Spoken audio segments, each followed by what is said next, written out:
Hello friends, welcome back to active mind. तो friends, हम जो है यहाँ पे केवीएस टीजीटी साइंस का यहाँ पे प्रैक्टिस सेशन कर रहे थे।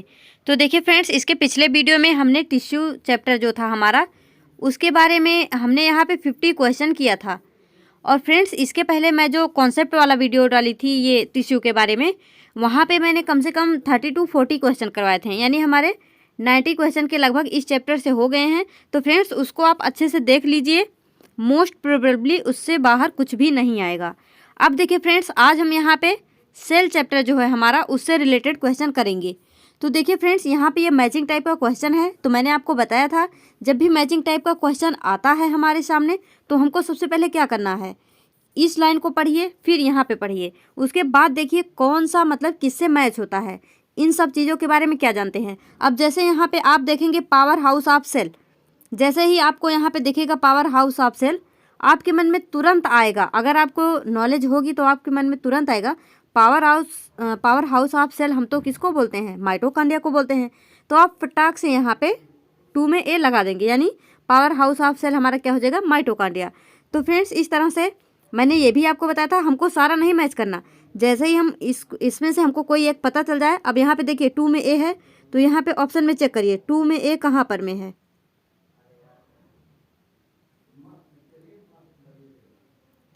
तो देखिए ए में 2,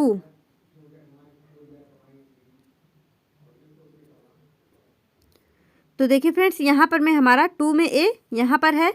सेल वॉल, सेल वॉल हमारा क्या होता है, तो जब भी सेल वॉल की बात आएगी तो हमको इतना पता होना चाहिए, जो हमारा सेल वॉल होता है वो कैसा होता है फ्रेंड्स, ये नॉन लिविंग होता है। कैसा होता है, नॉन लिविंग। तो देखिए यहाँ पे ये क्या हो जाएगा, नॉन लिविंग, यानी 1 में डी, तो ये हमारा राइट आंसर हो जाएगा। अब देखिए फ्रेंड्स, यहाँ पे यहाँ पे थोड़ा टाइपिंग मिस्टेक हो गई है, तो आप ये याद रखना, जो राइबोसोम होता है ये प्रोटीन सिंथेसिस करता है, और जो हमारा क्लोरोप्लास्ट होता है वो फोटोसिंथेसिस करता है। तो इतना आप मैनेज कर लेना, ये एक क्वेश्चन में थोड़ा सा टाइपिंग मिस्टेक हो गया है। तो अब देखिए फ्रेंड्स, जो हमारा माइटोकॉन्ड्रिया होता है, इसमें एक एंजाइम पाया जाता है, और वो एंजाइम जो इसमें पाया जाता है वो सेलुलर रेस्पिरेशन के लिए हेल्पफुल होता है। तो फ्रेंड्स, जो सेलुलर रेस्पिरेशन होता है उसके दौरान क्या होता है, यहाँ से एनर्जी रिलीज होती है, किसके फॉर्म में, एटीपी के फॉर्म में। इसका फुल फॉर्म क्या होता है, एडिनोसिन ट्राईफॉस्फेट। अब देखिए फ्रेंड्स, यहाँ में हिंदी पे भी क्वेश्चन है, तो आप इसको पढ़ सकते हैं अपने अकॉर्डिंग। जैसे यहाँ पे हमारा कोशिका भित्ति हो गया, कोशिका भित्ति निर्जीव हो गया, क्लोरोप्लास्ट यहाँ पे प्रकाश संश्लेषण करेगा, राइबोसोम प्रोटीन सिंथेसिस करेगा। तो इस तरह से फ्रेंड्स आप इसको पढ़ सकते हैं। अब देखिए यहाँ पे नेक्स्ट क्वेश्चन है हमारा, यूकैरियोटिक सेल है, जो यूकैरियोटिक सेल होता है उसमें क्या पाया जाता है। तो देखिए, इस तरह के क्वेश्चन पूछने के हमारे एग्जाम में हाई चांस होते हैं, क्योंकि देखिए फ्रेंड्स, यहाँ पे इस तरह से देते हैं। अब जैसे यहाँ पे आपको पता होगा कि देखिए, जो हमारा यूकैरियोटिक सेल होता है उसमें न्यूक्लियस होता है, क्योंकि यू मीन्स क्या होता है, ट्रू। और जो कैरियोन मीन्स क्या होता है फ्रेंड्स, न्यूक्लियस, यानी जिनमें ट्रू न्यूक्लियस होता है उसी को हम क्या बोलते हैं, यूकैरियोटिक। तो इसमें न्यूक्लियस तो होगा ही। अब यहाँ पे फ्रेंड्स हमारा नेक्स्ट है न्यूक्लियोलस। तो अगर न्यूक्लियस है, न्यूक्लियस में ही न्यूक्लियोलस भी होते हैं, तो ये भी होगा। और न्यूक्लियोलस में मतलब हमारा जो न्यूक्लियस होता है उसमें न्यूक्लियर मेम्ब्रेन भी होते हैं। लेकिन फ्रेंड्स, यहाँ पर में न्यूक्लियोइड जो होता है ये यूकैरियोटिक का फीचर नहीं होता है, ये किस में पाया जाता है, प्रोकैरियोट में। तो फ्रेंड्स, जब भी इस तरह का क्वेश्चन हमारे सामने आता है, तो मान लीजिए इसमें से हमको कोई 2 पता हो, तो हम यहाँ पे कंफ्यूज होना स्टार्ट हो जाते हैं। अब इसमें से क्या होगा, इसमें क्या होगा, इस तरह से।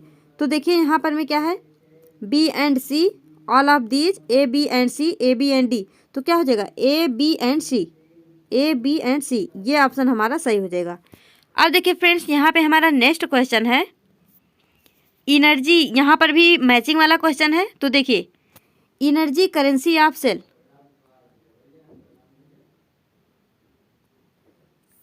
तो फ्रेंड्स, अभी मैंने आपको बताया पावर हाउस ऑफ सेल क्या होता है, माइटोकॉन्ड्रिया। यहाँ पे क्या आ गया, एनर्जी करेंसी ऑफ सेल। तो एनर्जी करेंसी हम किसको बोलते हैं फ्रेंड्स, एटीपी को, यानी एडिनोसिन ट्राईफॉस्फेट को। तो देखिए 1 में डी यहाँ पर में है, तो यही हमारा राइट आंसर हो जाएगा। एग्जाम में हमको ऐसे करना है, बाकी सब छोड़ के आगे निकल जाना। लेकिन फिर भी यहाँ पे हम देख लेते हैं, ऑर्गेनेल विच रिलीज ऑक्सीजन, मतलब ऐसा ऑर्गेनेल जो कि ऑक्सीजन रिलीज करता है वो क्या होता है फ्रेंड्स, माइटोकॉन्ड्रिया। क्योंकि माइटोकॉन्ड्रिया के पास एंजाइम होता है सेलुलर रेस्पिरेशन के लिए, और जब रेस्पिरेशन होता है तो वहाँ पे ऑक्सीजन रिलीज होता है। अब देखिए friends, human cell lacking nucleus, मतलब ऐसा कौन सा ह्यूमन सेल है जिसमें न्यूक्लियस नहीं होता है? तो फ्रेंड्स आपको ये पता होना चाहिए, जो राइबोसोम होता है, सॉरी जो आरबीसी होता है, इसमें न्यूक्लियस नहीं होता है। और सिंथेसिस ऑफ प्रोटीन के लिए राइबोसोम हेल्पफुल होता है। सिंथेसिस ऑफ प्रोटीन के लिए कौन हेल्पफुल होता है? राइबोसोम। तो फ्रेंड्स इसको आप याद कर लेना। देखिए यहाँ पे हमारा नेक्स्ट क्वेश्चन है। तो फ्रेंड्स यहाँ पे हम 50 क्वेश्चन करने वाले हैं, तो आप घबराना मत, बस देखते जाइए, आपको क्वेश्चन से बहुत हेल्प मिलेगी एग्जाम में। अब देखिए यहाँ पे हमारा क्वेश्चन नंबर 4 क्या है?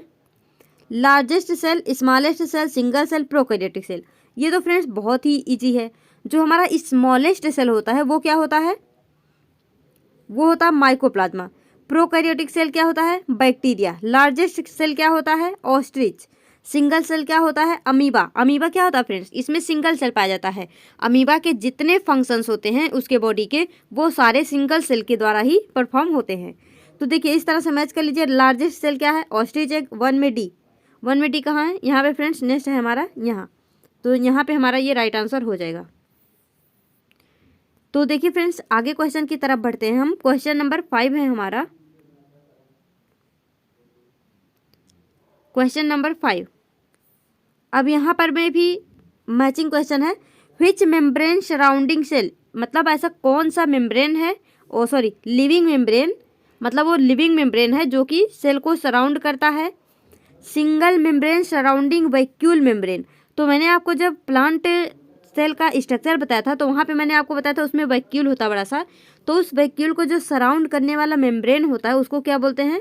टोनोप्लास्ट, या फिर इसी को वैक्यूलर मेम्ब्रेन भी बोला जाता है। तो फ्रेंड्स ये होता हमारा टोनोप्लास्ट। अब देखिए 2 में डी कहाँ पे है? यहाँ पर में। तो ये हमारा राइट आंसर हो जाएगा। लेकिन और देख लेते हैं यहाँ पे। तो देखिए friends living membrane surrounding cell क्या हो जाएगा हमारा? Plasma. Ground material of chloroplast, chloroplast के स्ट्रक्चर में मैंने आपको बताया था उसमें क्या होता है? स्ट्रोमा। और fold of inner membrane of mitochondria में क्या होता है? क्रिस्टी। उसको हम क्या बोलते हैं?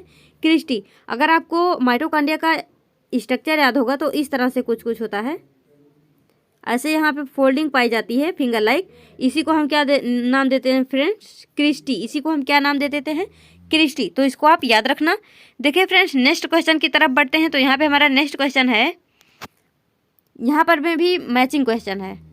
फ्रेंड्स मैचिंग क्वेश्चन आने के बहुत हाई चांस होते हैं, तो इसको भी आप अच्छे से याद रखना। और जिसमें एक से ज़्यादा ऑप्शंस होते हैं ऐसे क्वेश्चन भी ज़्यादातर पूछे जाते हैं। तो देखिए यहाँ पे है हमारा जीन, डिफ्यूजन, ऑस्मोसिस, प्लाज्मोलिसिस। तो जीन तो सबको पता है। जीन क्या होते हैं? हेरिडिटरी यूनिट, यानी जो एक लक्षण को दूसरे, मतलब एक पीढ़ी से दूसरे पीढ़ी में किसी भी कैरेक्टरिस्टिक को ट्रांसफ़र करती है, वो क्या होती है? जीन होती है। तो ये तो हमारा हो गया 1 में सी। 1 में सी कहाँ पे है? यहाँ पर में है। ये हमारा राइट आंसर हो जाएगा इस तरह से। लेकिन फ्रेंड्स और हम आगे देखते हैं डिफ्यूजन। डिफ्यूजन क्या होता है? डिफ्यूजन फ्रेंड्स गैसेस के बीच में होता है। लेकिन ऑस्मोसिस क्या होता है? मैंने आपको बताया था डिफ्यूजन तो गैस या लिक्विड के बीच में हो सकता है, लेकिन ऑस्मोसिस स्पेशली वाटर के लिए होता है। यानी ऑस्मोसिस क्या है? Movement of water molecule. और प्लाज्मोलिसिस क्या होता है? Loss of water. इसीलिए तो हम उसको प्लाज्मोलिसिस बोलते हैं, क्योंकि वहाँ से loss of water by plant cell हो जाता है। अब देखिए यहाँ पे डिफ्यूजन क्या होता है? Passage of fluid from higher region to, मतलब जहाँ पे हायर कंसंट्रेशन रीजन होगा वहाँ से लो कंसंट्रेशन रीजन की तरफ, यानी passage of fluid from higher concentration region to lower concentration region. लेकिन फ्रेंड्स ऑस्मोसिस क्या होता है? Process of water higher concentration to lower concentration of water. Osmosis में यहाँ पे वाटर स्पेशल हो जाएगा, लेकिन डिफ्यूजन में यहाँ पे गैसेस या लिक्विड हो सकते हैं। अब देखिए फ्रेंड्स यहाँ पे हमारा नेक्स्ट क्वेश्चन है। यहाँ पे हमको मैच कराना है, तो आप बताइएगा यहाँ पे large size vacuole, swelling of cell solution, shrinkage of cell content, organelle that control all activities. तो जैसे ही आप यहाँ पे देखिए ऑर्गेनेल जो कि सभी एक्टिविटीज़ को कंट्रोल करता है वो होता है फ्रेंड्स हमारा न्यूक्लियस। तो यहाँ पे 4 में डी। इस तरह से हमारा ये ऑप्शन सही हो जाएगा और हम आगे बढ़ जाएंगे एग्जाम में। लेकिन यहाँ पे देखिए लार्ज साइज वैक्यूल क्या होता है? लार्ज साइज वैक्यूल किस में होता है? तो फ्रेंड्स जब मैंने आपको बताया था प्लांट सेल और एनिमल सेल, तो एनिमल सेल में वैक्यूल नहीं होता, लेकिन प्लांट सेल में वैक्यूल होता है और लार्ज साइज। तो यहाँ पे हमारा हो जाएगा 1 में A. Swelling of cell, swelling of cell friends कब होता है? जब यहाँ पे इंडो ऑस्मोसिस हो जाता है। क्या होता है? Endosmosis. Shrinkage of cell, shrinkage of cell कब होता है? हाइपरटोनिक सॉल्यूशन में। और यहाँ पे सारा मैच हो गया। तो फ्रेंड्स इस तरह से हमारा ये आंसर सही हो जाएगा। अब देखिए यहाँ पे नेक्स्ट क्वेश्चन है लाइसोसोम, लाइसोसोम सेंट्रियोल। देखिए लाइसोसोम का नाम आते ही आपके दिमाग में तुरंत आना चाहिए सुसाइडल बैग। लाइसोसोम क्या होता है? Suicidal bag. तो फ्रेंड्स 1 में सी, तो यहाँ पे 1 में सी कहाँ पे हो जाएगा? यहाँ पे। तो मतलब कुछ ना कुछ आपको जब अच्छे से क्लियर रहेगा तो आपको एक ना एक क्लू मिल ही जाएगा आंसर निकालने का। अब देखिए फ्रेंड्स सेंट्रियोल, सेंट्रियोल क्या होता है? स्पिंडल फाइबर होता है, मतलब सेंट्रियोल में स्पिंडल फॉर्मेशन होता है। Processing and packaging of cell secretion, तो यहाँ पे फ्रेंड्स ये कहाँ पे होता है? गोल्गी बॉडी में। हमने यहाँ पे पढ़े थे उसका फंक्शन। तो यहाँ पे processing and packaging of cell secretion क्या होता है? गोल्गी। यहाँ पे सिंथेसिस ऑफ लिपिड ऑपरेटर्स कहाँ पे पाया जाता है फ्रेंड्स? कहाँ पे होता है? SCR यानी स्मूथ इंडोप्लाज्मिक रेटिकुलम में। तो फ्रेंड्स इसको भी आप याद रखना। देखिए यहाँ पे हमारा नेक्स्ट क्वेश्चन है क्वेश्चन नंबर 9। यहाँ पे क्या देखने को मिलता है फ्रेंड्स? अब देखिए यहाँ पे हमारे डिफरेंट साइंटिस्ट दिए गए हैं और यहाँ पे मतलब यहाँ पे हमको बताना है किसने, मतलब कौन से साइंटिस्ट किस चीज़ से रिलेटेड हैं। तो अब देखिए यहाँ पे रॉबर्ट ब्राउन परकिंजे, तो जैसे परकिंजे का नाम आता है तुरंत याद रखिए इन्होंने प्रोटोप्लाज्म की खोज की थी। इन्होंने प्रोटोप्लाज्म नाम दिया था, जीव द्रव्य जिसे हम हिंदी में बोलते हैं। तो 2 में सी कहाँ पे हो जाएगा? यहाँ पे फ्रेंड्स ये हमारा राइट आंसर। लेकिन यहाँ पे देखिए रॉबर्ट ब्राउन ने किसकी खोज की थी? न्यूक्लियस की। और फ्रेंड जो स्लाइडेन थे, स्लाइडेन ने क्या दिया था? स्वान एंड स्लाइडेन ने सेल थियरी। और रॉबर्ट हुक ने किस चीज़ की खोज की थी? सेल की। तो फ्रेंड्स इस तरह से आप याद रखना, रॉबर्ट ब्राउन ने न्यूक्लियस की, रॉबर्ट हुक ने सेल की। तो इसमें आप कंफ्यूज मत होना, इसको अच्छे से याद रखना। अब देखिए यहाँ पे हमारा फिर से मैचिंग टाइप क्वेश्चन है question number 10। Prokaryotic cell living, मतलब ऐसा कोई मतलब प्रोकैरियोटिक सेल होगा और लिविंग होगा। और यहाँ पे यूकैरियोटिक सेल, वायरस, पैराक्सीसोम।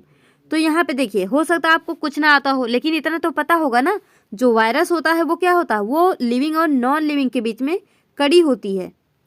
कैसी होती है? कड़ी, उसके बीच में लिंक होती है। ये यहाँ पे रहेगा नॉन लिविंग, इस तरह से। तो देखिए फ्रेंड्स प्रोकैरियोटिक सेल क्या होता है? प्रोकैरियोटिक सेल में क्या पाया जाता है? प्रोकैरियोटिक सेल में क्या पाया जाता है? न्यूक्लियोइड। अभी मैंने आपको फर्स्ट या सेकंड क्वेश्चन में बताया था, जो हमारा प्रोकैरियोटिक सेल होता है वहाँ पे क्या होता है? न्यूक्लियोइड। वहाँ पे friends nucleus, nucleolus, nuclear membrane नहीं होता है, वहाँ पे क्या होता है? न्यूक्लियोइड होता है। अब देखिए यहाँ पे यूकैरियोटिक सेल, तो देखिए 1 में V और 3 में A, 3 में A यहाँ पे हो जाएगा हमारा। अब देखिए 2 में, ये 2 क्या है हमारा? Eukaryotic cell. तो फ्रेंड्स यूकैरियोटिक सेल क्या होता है? ये कंप्लीट सेल होता है। क्यों? क्योंकि यहाँ पे ढेर सारे जो भी मतलब मेम्ब्रेन बाउंड ऑर्गेनेल्स होते हैं, जैसे हमारा माइटोकॉन्ड्रिया, गोल्गी अपरेटस, ये सब हो गए, ये सब भी पाए जाते हैं। वहाँ पर भी न्यूक्लियस भी पाया जाता है, मतलब सब कुछ पाया जाता है, इसलिए उसको हम क्या बोलते हैं? Complete cell. लेकिन प्रोकैरियोट में पूरी तरह से सब कुछ नहीं पाया जाता, वहाँ पे मेम्ब्रेन बाउंड ऑर्गेनेल्स भी एब्सेंट होते हैं, इस तरह से उसको हम कंप्लीट नहीं बोल सकते। अब यहाँ पे देखिए पैराक्सीसोम, पैराक्सीसोम का फ्रेंड्स फंक्शन क्या होता है? Removal of toxic substance. हमारे बॉडी में जो भी टॉक्सिक सब्सटेंस होंगे उसके रिमूवल के लिए कौन रिस्पॉन्सिबल होता है? पैराक्सीसोम। अब देखिए यहाँ पे फ्रेंड्स नेक्स्ट क्वेश्चन हमारा, prokaryotic cell do not have, prokaryotic cell में क्या नहीं पाया जाता है? तो डू नॉट हैव, तो देखिए फ्रेंड्स न्यूक्लियर तो पाया जाता है, ये तो हमको पता है। राइबोसोम भी पाया जाता है, यहाँ पर में लाइसोसोम भी पाया जाता है। लेकिन फ्रेंड्स यहाँ पे देखिए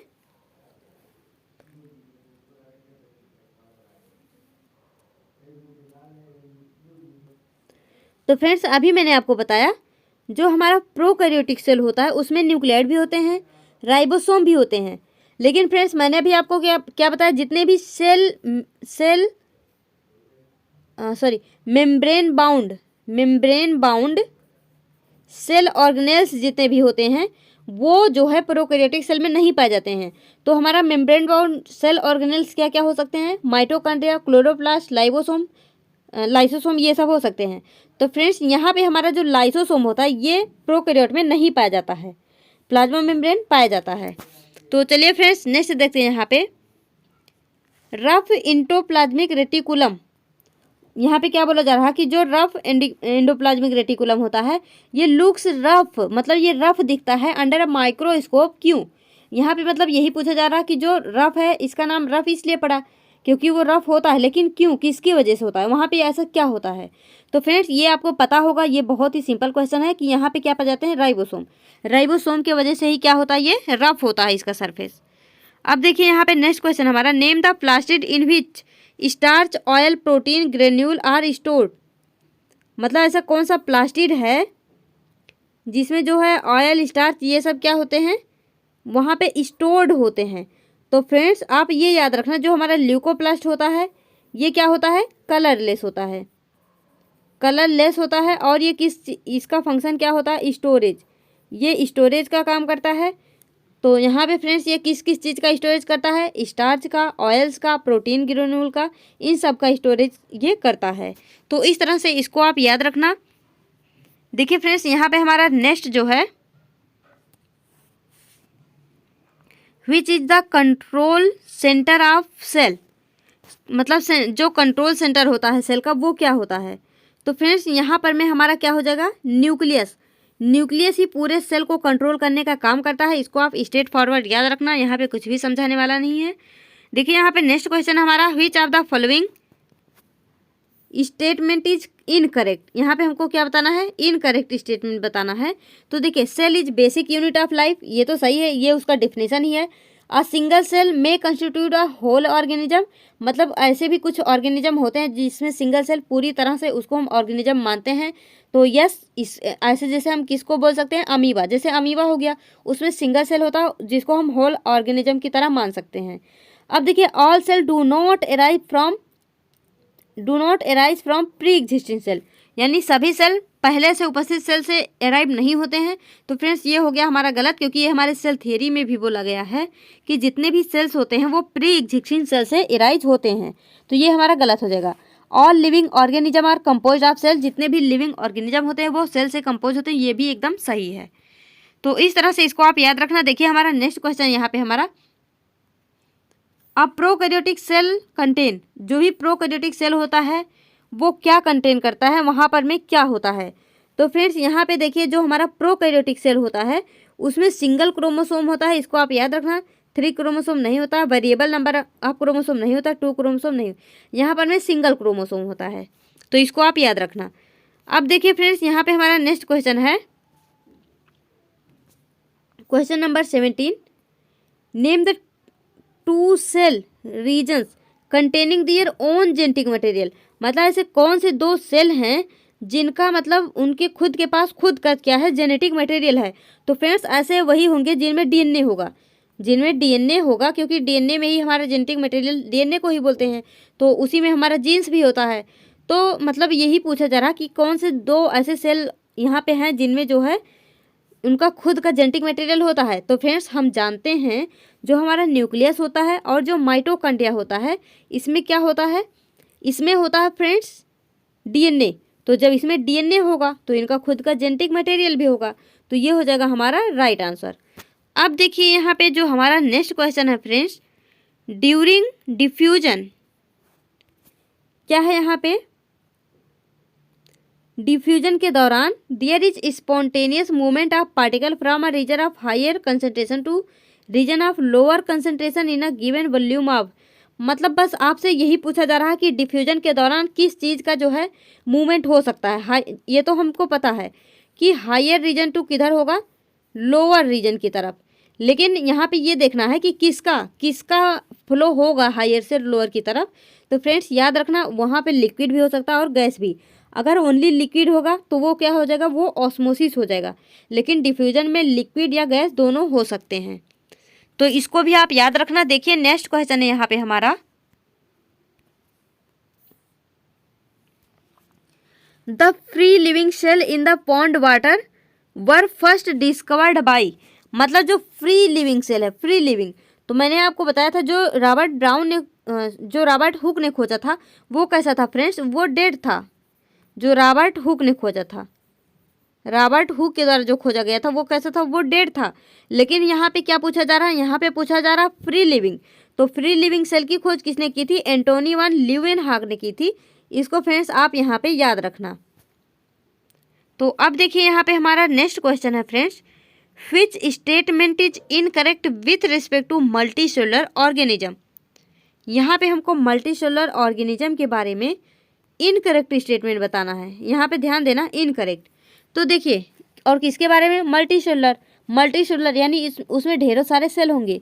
देखिए, many cells aggregate in a single body, इसमें बहुत सारे मतलब मेनी सेल्स होते हैं जो कि सिंगल बॉडी के रूप में एग्रीगेट होते हैं, यानी एक ही शरीर में कई कोशिकाएं एकत्र होती हैं। तो ये तो हमारा सही है। Various cell coordinate to form a functional organism, मतलब कई सारे सेल जो है कोऑर्डिनेट होके कई सारे फंक्शंस करते हैं, तो ये भी सही है। Every cell in body is responsible to carry out all the function, यानी जो मल्टी सेलर सेल होते हैं, एवरी सेल जो है वो रिस्पॉन्सिबल होते हैं ऑल फंक्शन ऑफ बॉडी के लिए, यानी केवल एवरी सेल जो है ऑल फंक्शन के लिए रिस्पॉन्सिबल नहीं हो सकता फ्रेंड्स। यहाँ पे डिफरेंट सेल डिफरेंट फंक्शन के लिए एग्रीगेट होते हैं। तो यहाँ पे ये हमारा क्या हो जाएगा, ये गलत हो जाएगा, और यहाँ पे हमसे इनकरेक्ट पूछा है तो यही हमारा सही हो जाएगा। Every multicellular organism originate from single cell, ये भी हमारा सही है। तो अब देखिए फ्रेंड्स, यहाँ पे हमारा नेक्स्ट क्वेश्चन है, इन अ टेस्ट ट्यूब, मतलब हम यहाँ पे एक टेस्ट ट्यूब लेते हैं जो कि है हमारा A, B एंड C, जिसमें हम फूड सैंपल लेते हैं, और उसमें क्या लेते हैं, दाल लेते हैं, मस्टर्ड लेते हैं, राइस लेते हैं। किस फॉर्म में लेते हैं, पाउडर्ड फॉर्म में। ऑन एडिंग आयोडीन सोल्यूशन, और उसमें हम क्या ऐड करते हैं, आयोडीन सोल्यूशन। तो उसका कलर कैसा हो जाता है, ब्लैक कलर। मतलब तीनों में जब हम आयोडीन सोल्यूशन डालते हैं तो उसमें से कोई सा एक ऐसा बीकर है जो कि ब्लैक कलर में चेंज हो जाता है। अब यहाँ पे इसको ध्यान देने के लिए आपको एक चीज़ ध्यान रखना होगा, जो हमारे फूड मतलब जैसे स्टार्च हो गया, और वहाँ पर में प्रोटीन हो गया, फैट हो गया, इन सब के टेस्ट के लिए क्या होता है फ्रेंड्स, अलग अलग टेस्टिंग होती है। और जैसे जो हमारा स्टार्च होता है वो किस में पाया जाता है, राइस में पाया जाता है। तो फ्रेंड्स यहाँ पे जो राइस कंटेन करता है क्या, स्टार्च, तो राइस में क्या होगा, स्टार्च होगा यहाँ पर में। तो फ्रेंड्स जब भी हम मतलब स्टार्च का वहाँ पे परीक्षण करते हैं, टेस्ट करते हैं, तो उसमें आयोडीन जब मिलाया जाता है वो ब्लैक कलर में हो जाता है। तो यहाँ पे स्टार्च ना लिख के राइस दिया है, लेकिन हमको पता है कि राइस में क्या होता है, स्टार्च होता है। तो इस तरह से हमारा जो टेस्ट ट्यूब सी में क्या है, राइस है, तो यही हमारा ब्लैक कलर में चेंज होगा। मैं आपको डाइजेशन वाले चैप्टर में बताऊंगी इसको, कि यहाँ पे मतलब उसके अलग अलग टेस्ट के लिए, प्रोटीन के टेस्ट के लिए क्या क्या करना पड़ता है, स्टार्च के टेस्ट के लिए मतलब क्या क्या ज़रूरी है। तो वहाँ पे मैं आपको सारा एक लाइन में क्लियर कर दूंगी। अब देखिए फ्रेंड्स, यहाँ पे हमारा नेक्स्ट क्वेश्चन है, यूकैरियोटिक सेल रेंजेज इन, मतलब यूकैरियोटिक सेल जो होता है उनके साइज का रेंज कहाँ से कहाँ तक होता है। तो फ्रेंड्स इसको आप याद रखना, जो हमारा यूकैरियोटिक सेल होता है उसकी रेंजिंग कितनी होती है, 5 to 100 माइक्रोमीटर, 5 to 100 माइक्रोमीटर होती है यूकैरियोटिक सेल की। तो इसको आप याद रख लेना, कभी कभी पूछा जा सकता है। अब देखिए फ्रेंड्स, यहाँ पे नेक्स्ट क्वेश्चन है, question number 23, if a cell is placed in a sugar solution, यानी एक सेल को हम शुगर सोल्यूशन में प्लेस्ड करते हैं, in which condition movement of water occur in both direction, जिसमें कि क्या होता है, वाटर जो है वो बोथ डायरेक्शन में फ्रेंड्स क्या करता है, मूवमेंट करता है across the cell membrane. Cell membrane के द्वारा वाटर दोनों मीडियम में, मतलब अंदर से बाहर को, बाहर से अंदर को वो आता जाता है, फ्लो करता है, मूवमेंट करता है। तो यहाँ पे हमको बताना है कि रीजन, कि ऐसा क्यों। तो देखिए, when the cell is placed in an isotonic solution, तो फ्रेंड्स जब आइसोटोनिक सोल्यूशन है तो वहाँ पे मतलब जो उसका नेट मूवमेंट होता है वहाँ पे जीरो होता, नो, ना वहाँ पे अंदर जाता ना बाहर, वो क्योंकि आइसोटोनिक होता, वहाँ सब कुछ संतुलन में रहता है। तो ये तो हमारा नहीं होगा। When the cell is placed in either an isotonic, hypotonic और हाइपरटोनिक, तो फ्रेंड्स वहाँ पे मूवमेंट हो रहा है, तो या तो वो हाइपरटोनिक हो सकता है, अगर हाइपर होगा तो, और या फिर हाइपो होगा तो वो अंदर से बाहर या बाहर से अंदर को आ जा सकता है। तो यहाँ पे हमारा ये वाला जो है ऑप्शन ये राइट आंसर हो जाएगा। यहाँ पे हाइपोटोनिक केवल नहीं हो सकता, आइसोटोनिक या हाइपोटोनिक भी नहीं होगा।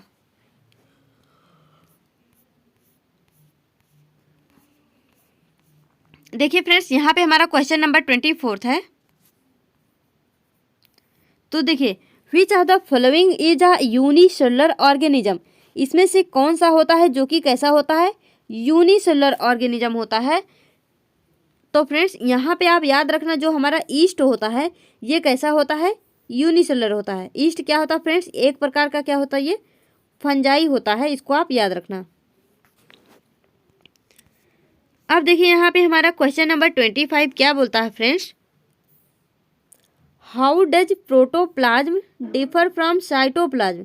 मतलब ऐसा क्या है जो कि, जैसे नाम तो देखो सेम सेम सा लग रहा, प्रोटोप्लाज्म साइटोप्लाज्म, टोप्लाज्म टोप्लाज्म, यहाँ पे प्रोटोप्लाज्म वहाँ पे साइटोप्लाज्म। तो दोनों में मतलब ऐसा क्या है, दोनों में क्यों अंतर है, किस चीज़ का अंतर है। तो friends cytoplasm and a protoplasm are part of nucleus, no. यहाँ पे बोल रहा प्रोटोप्लाज्म किस तरह से डिफरेंट है साइटोप्लाज्म से। तो फ्रेंड्स जो प्रोटोप्लाज्म होता है वो इंक्लूड करता है क्या, न्यूक्लियस एंड साइटोप्लाज्म। तो ये हो जाएगा हमारा राइट आंसर कि हमारा जो प्रोटोप्लाज्म होता है उसमें न्यूक्लियस और साइटोप्लाज्म दोनों होते हैं। तो इसको आप याद रख लेना। What is the full form of ATP, ATP का फुल फॉर्म क्या है, तो ये तो सबको पता है, एडिनोसिन ट्राईफॉस्फेट। क्या फ्रेंड्स, एडिनोसिन ट्राईफॉस्फेट। और हम एटीपी को क्या बोलते हैं, energy currency of the cell, किसको बोलते हैं, एटीपी को। और powerhouse of the cell किसको बोलते हैं, माइटोकॉन्ड्रिया को। सुसाइडल बैग किसको बोलते हैं, लाइसोसोम को। तो इस तरह से जिनके भी इस तरह से यूनिक नेम होते हैं उनको भी फ्रेंड्स आप याद रखना। देखिए यहाँ पे हमारा नेक्स्ट क्वेश्चन है, what which is not a postulate of cell theory. यहाँ पे मतलब सेल थियरी का कौन सा पोस्टुलेट नहीं है, ये हमको यहाँ पे बताना है फ्रेंड्स। तो देखिए नॉट, अब मतलब यहाँ पे कहने का मतलब ये है कि कोशिका जो सेल थियरी है उसमें क्या नहीं कहा गया है। तो देखिए all organism are compose of cell, जितने भी ऑर्गेनिज्म होते हैं वो सेल से कंपोज होते हैं।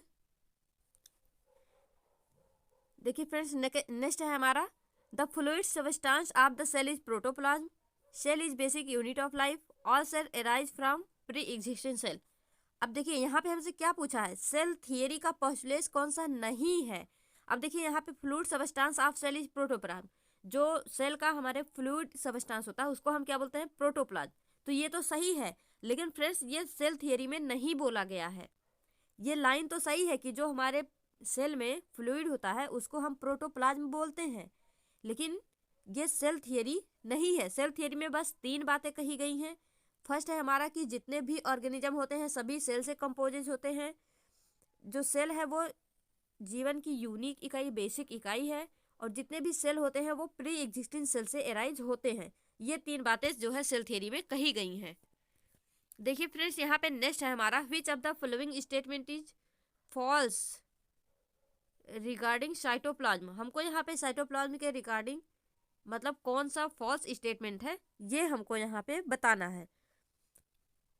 अब देखिए फ्रेंड्स साइटोप्लाज्म, तो इट कंटेन सेल ऑर्गेनेल्स, यानी इसमें सेल ऑर्गेनेल्स होते हैं। It is fluid content inside the plasma membrane, it is surrounded by nuclear membrane, it stain lightly. अब देखिए जो न्यूक्लियर मेम्ब्रेन होता है वो किसको सराउंड करता है, न्यूक्लियस को। न्यूक्लियस पे जो होता है वो मतलब न्यूक्लियर मेम्ब्रेन होता है। तो फ्रेंड्स यहाँ पे साइटोप्लाज्म के रिगार्डिंग पूछा है तो ये हमारा रॉन्ग आंसर हो जाएगा। यहाँ पे जो फ्लूइड कंटेंट होता है मतलब प्लाज्मा मेम्ब्रेन के अंदर उसको हम प्रोटोप्लाज्म या साइटोप्लाज्म बोलते हैं, लेकिन यहाँ पे इट कंटेन सेल ऑर्गेनेल ये भी सही है, इसी के अंदर में पाए जाते हैं सारे। और इट स्टेन लाइटली ये भी हमारा यहाँ पे सही है। अब देखिए फ्रेंड्स यहाँ पे नेक्स्ट क्वेश्चन है, what is relation between lysosome and endoplasmic reticulum. मतलब अगर आपसे बोला जाए लाइसोसोम और ई और के बीच में क्या यहाँ पे रिलेशनशिप है तो आप क्या बताएंगे। तो फ्रेंड देखिए the enzyme of E R made by lysosome, lysosome and E carry out same function. तो ये तो गलत है, दोनों सेम फंक्शन नहीं कैरी आउट करते हैं। Enzyme of lysosome are made by smooth endoplasmic reticulum, enzyme of lysosome are made by rough endoplasmic reticulum. तो फ्रेंड्स यहाँ पे जो लाइसोसोम के एंजाइम्स होते हैं वो रफ इंडोप्लाज्मिक रेटिकुलम के द्वारा यहाँ पे परफॉर्म होते हैं। तो इसको आप याद कर लेना, यहाँ पे ये स्मूथ नहीं होगा, और यहाँ पे enzyme of endoplasmic reticulum are made by lysosome, ऐसा कुछ नहीं है। इन दोनों में सबसे बेस्ट रिलेशन यही है। अब देखिए फ्रेंड्स, यहाँ पे नेक्स्ट क्वेश्चन है हमारा, how are mitochondria able to make some of their own protein. मतलब ऐसा क्यों कि जो माइटोकॉन्ड्रिया होता है वो अपना खुद का प्रोटीन कैसे बना लेता है, मतलब उसके अंदर ऐसा क्या होता है। तो आप क्या बोलेंगे, they have their own amino acid, they have enzyme for protein synthesis, they have double membrane covering. Double membrane covering से कुछ नहीं होता friends. They have enzyme for protein synthesis, ऐसा भी कुछ नहीं है। They have their own amino acid, ऐसा भी कुछ नहीं। फ्रेंड्स, हमारा जो माइटोकॉन्ड्रिया होता है उसके अंदर क्या होता है, डीएनए होता है। तो देखिए, they have their own DNA and ribosome. जो हमारा माइटोकॉन्ड्रिया है उसके अंदर स्वयं के ही, मतलब यहाँ पे जो उसके अंदर डीएनए और राइबोसोम होते हैं, इसी की वजह से वो खुद का प्रोटीन बनाने के लिए सक्षम होता है। तो इसको आप याद रखना कि ये खुद के प्रोटीन क्यों बना लेता है, क्योंकि इसके अंदर डीएनए और राइबोसोम होते हैं। फ्रेंड्स, जितने भी हमारे सेल ऑर्गेनेल होंगे जिनके अंदर डीएनए और राइबोसोम होगा, वो सभी अपना खुद का जो है प्रोटीन बना सकते हैं। अब देखिए यहाँ पे हमारा नेक्स्ट क्वेश्चन है, question number 31, the fine root of plant absorb water from the soil through the process of. जो मतलब जैसे हमारा प्लांट्स होता है, जो प्लांट्स होते हैं हमारे, वो वाटर को एब्जॉर्ब करते हैं सॉइल से, तो किस प्रोसेस के द्वारा। तो फ्रेंड्स देखिए, एक ये आपको ऑस्मोसिस भी पता है, डिफ्यूजन भी पता है, इंडोसाइटोसिस, पिनोसाइटोसिस का यहाँ पे कोई काम नहीं। आप बस इसमें कंफ्यूज हो सकते हैं, ऑस्मोसिस होगा या फिर डिफ्यूजन होगा। तो देखिए फ्रेंड्स, यहाँ पे क्या हो रहा है, यहाँ पे वाटर एब्जॉर्प्शन की बात हो रही है, मतलब वाटर जो है, रूट जो है वाटर को एब्जॉर्ब कर रहा है। तो जब भी कंसंट्रेशन ऑफ वाटर जो है वो मिट्टी में क्या होता है, वो ज़्यादा होता है, वाटर का कंसंट्रेशन मिट्टी में ज़्यादा होता है, और रूट में क्या होता है, कम होता है। रूट में कम होता है, सॉइल में ज़्यादा होता है। और जो है वाटर वो किस तरफ से किस तरफ को जाता है, जहाँ पे high concentration to low concentration की तरफ, यानी सॉइल टू रूट। तो ये यहाँ पे क्या हो जाएगा फ्रेंड्स, हमारा ऑस्मोसिस हो जाएगा। डिफ्यूजन क्यों नहीं होगा, क्योंकि डिफ्यूजन गैस और लिक्विड दोनों से संबंधित है, ठीक है, लेकिन अगर स्पेशली वाटर की बात की जाए तो वहाँ पे ऑस्मोसिस का नाम हम लेते हैं। अब देखिए यहाँ पे 32 क्वेश्चन है, in which case does a single cell constitute a whole organism. मतलब इसमें से कौन सा है जो एक सिंगल, मतलब जैसे आप यहाँ पे ये बता सकते हैं कि वो यूनिसेलर है। जो फ्रेंड्स यूनिसेलर ऑर्गेनेल जितने भी होंगे उनके अंदर क्या होगा, unicellular, uni means one, cellular means cell, जिनके अंदर एक ही सेल है। अगर एक ही सेल है तो उनके अंदर जो भी प्रक्रिया होगी, जो भी प्रोसेस होगी, वो सारा एक ही सेल के द्वारा होने वाला है। तो एक तो हमारा अमीबा होता है जो कि यूनिसेलर होता है। इस तरह से बहुत सारे ऑर्गेनिज्म होते हैं, लेकिन अब हमको यहाँ पे यूनिसेलर ढूंढना है। तो फ्रेंड्स, जो हमारा क्लेमिडोमोनास होता है, ये जो होता है ये एक प्रकार की एल्गी होती है। तो वो यहाँ पे होल, मतलब अगर वो सिंगल सेल है तो वहाँ पे होल ऑर्गेनिज्म की तरफ बिहेव करेगा वो। अब देखिए यहाँ पे question number 33, nucleoid is feature of. Nucleoid किसमें होता है, तो मैंने आपको बताया था, एक क्या होता है हमारा न्यूक्लियस, न्यूक्लियस के ऊपर क्या होता है, न्यूक्लियर मेम्ब्रेन होता है, और इसके अंदर न्यूक्लियस, न्यूक्लियर मेम्ब्रेन, न्यूक्लियोलस होता है, न्यूक्लियोलस। ये तीनों फ्रेंड्स किसके फीचर होते हैं, यूकैरियोट के होते हैं। लेकिन यहाँ पर मैं क्या पूछा, न्यूक्लियोइड, न्यूक्लियोइड किसका फीचर होता है, वो प्रोकैरियोट का। लेकिन देखिए एग्जामिनर को अगर घुमाना रहता तो वो ऐसे घुमाते हैं। अब आपको यहाँ पे प्रोकैरियोट का एग्जाम्पल ढूंढना पड़ेगा। अब जैसे ये तो आपको पता है न्यूक्लियोइड किसमें पाया जाता है, किसका फीचर है, प्रोकैरियोट का, लेकिन यहाँ पे तो प्रोकैरियोट दिया ही नहीं, यहाँ पे दे दिया पैरामीशियम, साइनोबैक्टीरिया, अमीबा, HIV। तो फ्रेंड्स यहाँ पर मैं आपको ढूंढना पड़ेगा कि इसमें से अब प्रोकैरियोट है कौन। तो प्रोकैरियोट में हमने ये पढ़ा है जितनी भी टाइप की बैक्टीरिया होती हैं वो किस में आती हैं, प्रोकैरियोट में। तो फ्रेंड्स यहाँ पे जो साइनोबैक्टीरिया हो वो किस में आ जाएगा, यहाँ पे प्रोकैरियोट में आ जाएगा। तो इसको आप याद रखना। अब देखिए यहाँ पे नेक्स्ट क्वेश्चन की तरफ बढ़ते हैं। Animal cell do not show the presence of, मतलब यहाँ पे ये बताना है कि एनिमल में क्या नहीं पाया जाता है। तो देखिए फ्रेंड्स, एनिमल सेल, यहाँ पे अब एनिमल सेल की बात हो रही और डू नॉट शो मतलब इसमें से क्या नहीं है। तो chromoplast, cell membrane, vacuole, centriole.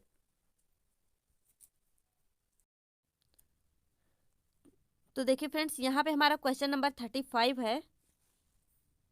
Which one of the following cell is visible to human eye, human eye से डायरेक्टली यहाँ पे किस सेल को देखा जा सकता है। तो sperm cell, egg of ostrich, smooth muscle cells, blood cell. तो फ्रेंड्स हमारा जो स्पर्म सेल होता है इसको भी हम नहीं देख सकते हैं, स्मूथ मसल सेल को भी आप नहीं देख सकते, ब्लड सेल जितने भी होते हैं इसको भी नहीं देख सकते। यहाँ पे हमारा एग ऑफ ऑस्ट्रिच क्या होता है, इसको आप ह्यूमन आई से मतलब डायरेक्टली अपने आई से इसको देख सकते हैं। तो हमारा क्या हो जाएगा, एग ऑफ ऑस्ट्रिच। अब देखिए यहाँ पे हमारा नेक्स्ट है क्वेश्चन नंबर 36।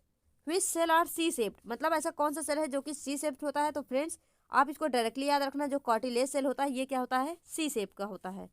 देखिए यहाँ पे हमारा नेक्स्ट क्वेश्चन है question number 37। A prokaryotic cell ranges in size from, मैंने आपको कल यूकैरियोटिक का बताया था और आज यहाँ पे आप सॉरी मैंने यहाँ पे आपको यहाँ पे प्रोकैरियोटिक सेल का यहाँ पे पूछा गया है, मैंने आपको कल यूकैरियोट का बताया था। तो फ्रेंड्स आप यहाँ पे याद रखना, जो प्रोकैरियोट का होता है वो कितना होता है,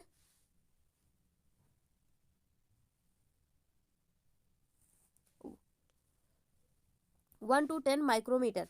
इसको कैसे लिखते हैं हम, ये 1 to 10 माइक्रोमीटर। अब देखिए फ्रेंड्स यहाँ पे हमारा नेक्स्ट क्वेश्चन है क्वेश्चन नंबर 38। यहाँ पे क्या पूछा गया, a cell placed in solution swell up, मतलब किस कंडीशन में सेल जो है वो स्वेल कर जाएगा अगर हम उसे किसी सोल्यूशन में रखेंगे। दिस सोल्यूशन हैज, सोल्यूशन कैसा होगा।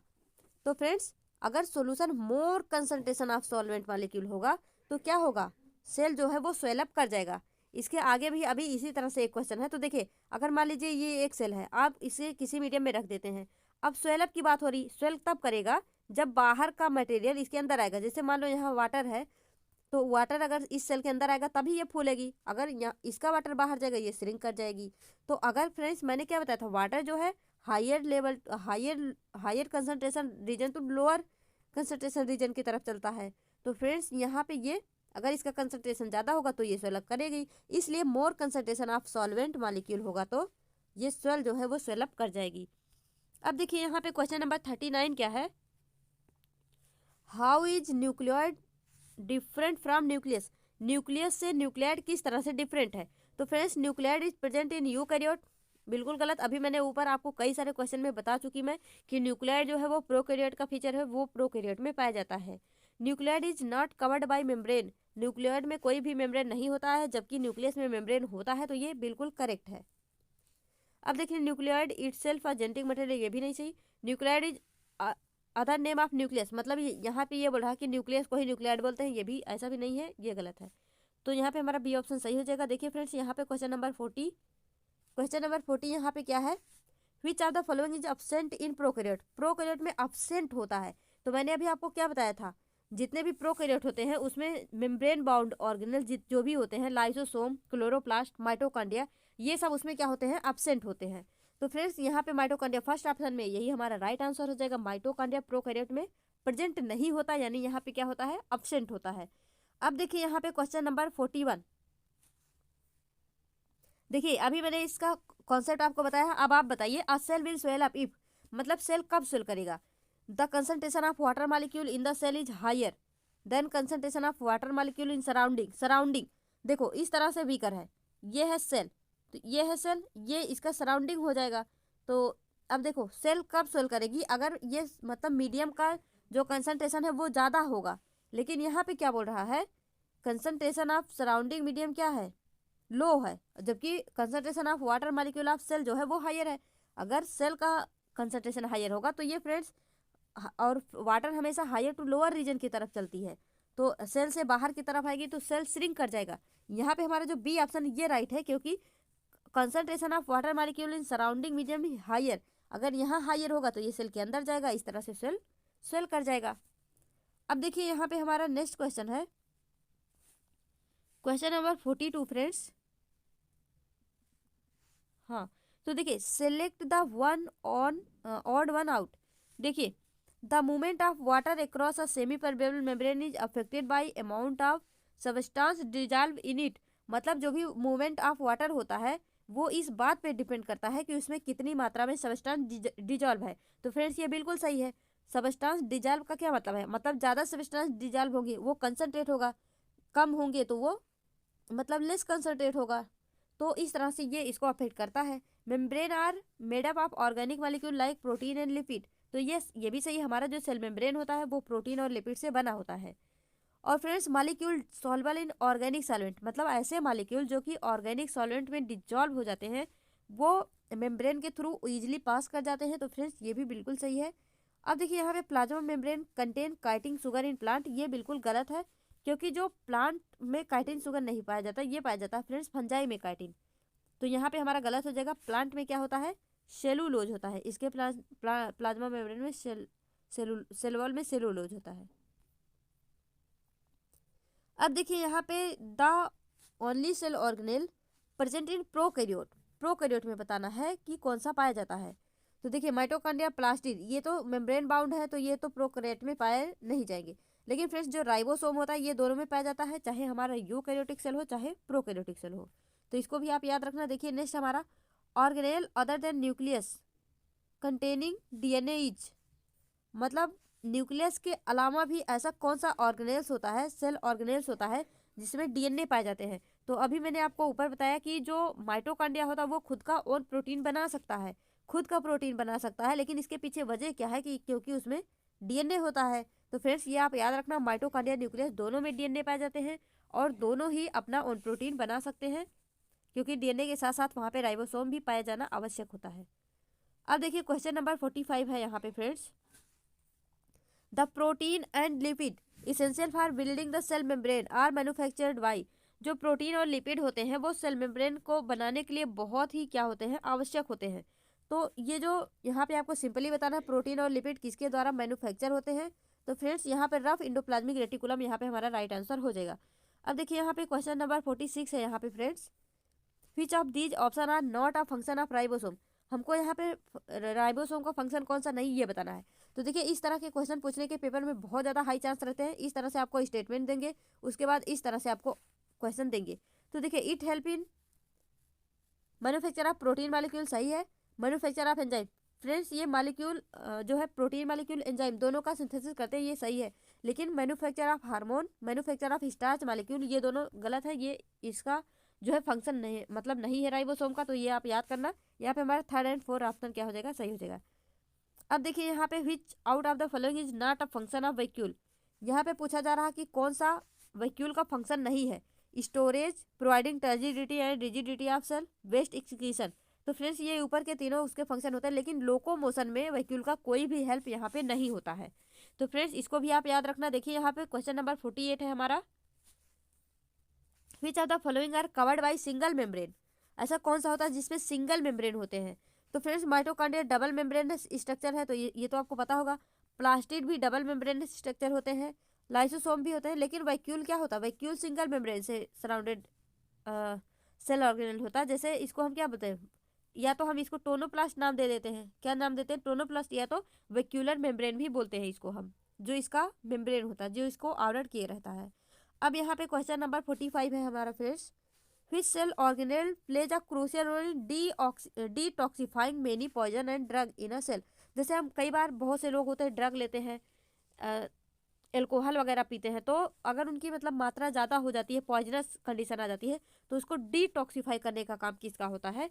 तो फ्रेंड्स इसको आप याद रखना, जो स्मूथ इंडोप्लाज्मिक रेटिकुलम होता है ये उसको डिटॉक्सिफाई करने का काम करता है। अब देखिए यहाँ पे हमारा क्वेश्चन नंबर 50 है friends. Which of these is not related to endoplasmic reticulum, इसमें से इंडोप्लाज्मिक रेटिकुलम से कौन सा नहीं रिलेटेड है, नॉट रिलेटेड। तो अब देखिए, it we have a transport channel for protein between nucleus and cytoplasm, ये बिल्कुल सही है। It transport material between various region of cytoplasm, ये भी सही है। It can be site of energy generation, तो फ्रेंड्स ये गलत है। ये जो है एनर्जी जनरेशन का कोई भी साइट नहीं होता इंडोप्लाज्मिक रेटिकुलम, तो इसको आप याद रखना। आप ये याद रखना ये तीनों, कि it can be site for some biochemical activities, ये एनर्जी जनरेशन का साइट नहीं है, ये क्या है, ये बायोकेमिकल एक्टिविटीज का साइट होता है, तो इसको आप याद रखना। तो देखिए फ्रेंड्स, इस वीडियो में यही तक, मिलेंगे अपने नेक्स्ट वीडियो में, तब तक के लिए all the best, be happy, be positive.